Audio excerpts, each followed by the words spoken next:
Oke, kita akhirnya sampai di tas terakhir ya. Dua tas terakhir ini, tas 10 dan tas 11 itu akan saya bahas jadi satu langsung supaya nggak buat video banyak-banyak ya. Cukuplah.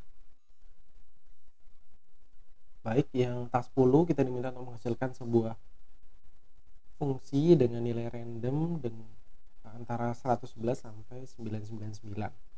Sementara yang tas 11-nya itu fungsi nilai random, tetapi nilai randomnya itu hanya muncul tepat satu kali, 1 sampai 9, tidak ada nilai yang kembar, dan setelah itu ketika dia dipanggil lagi maka nilainya akan konstan di -1. Baik, kita coba ya. Kalau yang pertama sih lebih mudah ya. Public static integer random gitu ya. Kita buat dulu randomnya di sini, random new random, kemudian kita result aja langsung random dot kok result ya, return random dot next. Nah ini karena dia minta kembaliannya 1 sampai 888, ini rumusnya batas atas dikurangin batas bawah tambah 1 tambahkan 111, batas bawahnya lagi. Oke, ini langsung dieksekut juga oke ya. Result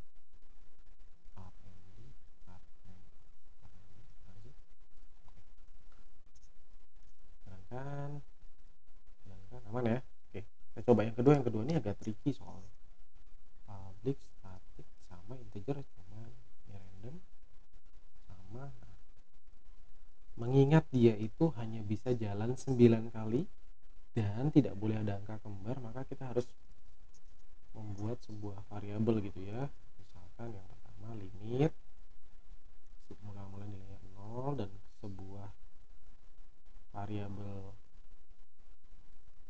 array list of integer, kasih nama al new arraylist. Nah, seperti ini ya. Kenapa harus dibuat statik? Tujuannya supaya program mencatat berapa kali nih fungsi atau variabel tersebut dipakai gitu ya, jadi nggak hilang. Nah, fungsi itu kan setelah dia selesai atau mencapai exit statement, yaitu return, maka semua hal yang berkaitan dengan dia akan dihapuskan ya. Kita nggak mau hal seperti itu terjadi ya, tapi kita pilih pada variabel tertentu. Baik, ini kita masih nambahin state ya. Ini untuk memutuskan apakah dia harus mengenerate nilai baru lagi ketika nilai yang dicari itu muncul gitu ya. State dia kasih false gitu. Kemudian state gini aja, ini return konstannya di -1, syarat dia execute di if ya. If limitnya kurang dari 9 ya, maka dia bisa jalanin. Pertama kita kasih state-nya false dulu nih. Kemudian yang berikutnya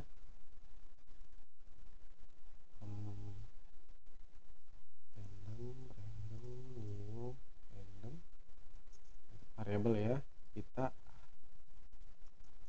hasilkan digit ya, biar digit ini digit yang mau dihasilkan, digit sama dengan random age ini 9, berarti batasnya 0 sampai 8. Nah, kita maunya 1 sampai 9 berarti plus 1. Nah, habis itu baru kita cek ya, apakah data ini sudah ada di release ya. If digit yang dihasilkan itu sama dengan AL salah satu data yang ada di release ya, maka dia harus satu state-nya kita set ya, state-nya sama dengan true ya. True itu berarti dia harus mengulang lagi, sama kan. Kemudian ini kita break saja karena kita nggak perlu ngejar semuanya. Oh iya, ini diulang ya. ini diulang. Jadi do, kita pindahin ya di sini nih. Nah ini ya, punyanya do.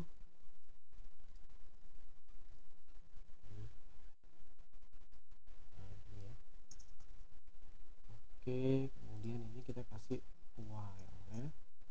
While apa? Dia while state-nya sama dengan true. Jadi selama dia true, dia akan terus mengulangi hal ini gitu ya, sampai dia tidak menemukan angka yang sama yang ada di dalam release-nya yang kita gunakan sebagai tanda. Kalau misalkan dia sudah keluar dari perangkap do while ini untuk proses mengenerate-nya dan dia sudah mendapatkan nilai digitnya, kita bisa masukin ke al cat digit, kemudian limitnya juga kita tambahkan. Sudah, jalan selesai, return digit, selesai deh. Harusnya begini aja ya.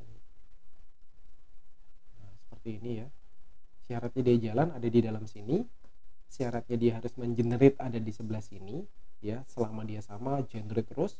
Kalau dia nggak sama, baru keluar dari perangkapnya, masukin ke dalam rilisnya untuk dicatat supaya tidak muncul lagi. Limitnya ditambahkan supaya nanti dia tidak bocor hanya 9 kali dan tidak perlu melakukan pengecekan berkali-kali, kembalikan nilainya kepada user. Kalau misalkan ini nggak memenuhi, maka dia akan langsung lari ke bagian bawah di mana dia akan konstan menghasilkan nilai negatif 1 gitu ya. Ini kita bisa coba ya, ini random ya, kita jalankan sebanyak 2, 3, 4, 5, 6, 7, 8, 10, 11. Berarti ada 2 negatif 1 dan 1 sampai 9 nya itu angka yang tidak ada yang kembar. Kita cek ya, ini sedikit 3 nggak ada yang kembar kayaknya nih. 1, 2, 3, 4, 5, 6, 7, 8, 9 aman ya. Nah 2 terakhirnya negatif 1. Oke, jadi kurang lebih seperti itu untuk yang task 11. Jadi jawabannya mungkin sedikit rumit ya, karena dia harus mengerti cara pakai static variable di dalam sebuah konsep kelas gitu ya. Baik, terima kasih sudah menonton seluruh rangkaian video untuk review hands-on lab 7-nya. Semoga videonya bermanfaat dan bisa membantu kalian dalam belajar. Sampai ketemu di video-video selanjutnya.